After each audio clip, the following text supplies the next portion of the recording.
Hi friends, ಇವತ್ತಿನ ವಿಡಿಯೋದಲ್ಲಿ ನಾವು ಮೆಟಫರ್ ಬಗ್ಗೆ ತಿಳಿದುಕೊಳ್ಳೋಣ. ಮೆಟಫರ್ ಒಂದು ಫಿಗರ್ ಆಫ್ ಸ್ಪೀಚ್ ಆಗಿದೆ.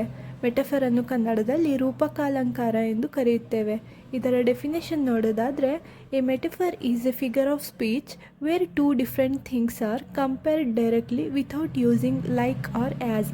ಅಂದರೆ ಒಬ್ಬ ವ್ಯಕ್ತಿ ಅಥವಾ ವಸ್ತುವನ್ನು ಇನ್ನೊಬ್ಬ ವ್ಯಕ್ತಿ ಅಥವಾ ವಸ್ತುವಿಗೆ ನೇರವಾಗಿ ಹೋಲಿಕೆ ಮಾಡುವುದನ್ನು ನಾವು ಮೆಟಫರ್ ಎಂದು ಕರೆಯುತ್ತೇವೆ. ಇಲ್ಲಿ ಲೈಕ್ ಅಥವಾ ಆ್ಯಸ್ನ ಬಳಕೆಯನ್ನು ನಾವು ಮಾಡೋದಿಲ್ಲ. ಒಂದು ವೇಳೆ ನಾವು ಕಂಪೇರ್ ಮಾಡುವಂತಹ ಸಂದರ್ಭದಲ್ಲಿ ಲೈಕ್ ಅಥವಾ ಆ್ಯಸ್ ಎನ್ನುವ ವರ್ಡ್ಗಳನ್ನು ಬಳಸಿದರೆ ಅದು ಸಿಮಿಲಿ ಆಗುತ್ತದೆ. ಇದು ಸಿಮಿಲಿ ಹಾಗೂ ಮೆಟಫರ್ಗೆ ಇರುವಂತಹ ವ್ಯತ್ಯಾಸವಾಗಿದೆ.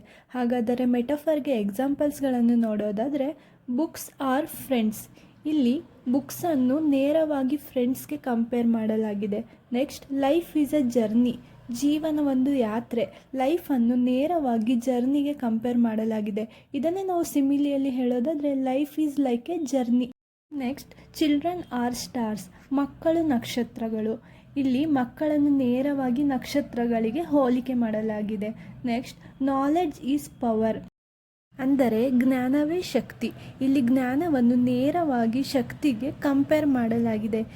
ಹೀಗೆ ಒಬ್ಬ ವ್ಯಕ್ತಿ ಅಥವಾ ವಸ್ತುವನ್ನು ಇನ್ನೊಬ್ಬ ವ್ಯಕ್ತಿ ಅಥವಾ ವಸ್ತುವಿಗೆ ನೇರವಾಗಿ ಹೋಲಿಕೆ ಮಾಡುವುದೇ ಮೆಟಫರ್ ಆಗಿದೆ. Thank you for watching.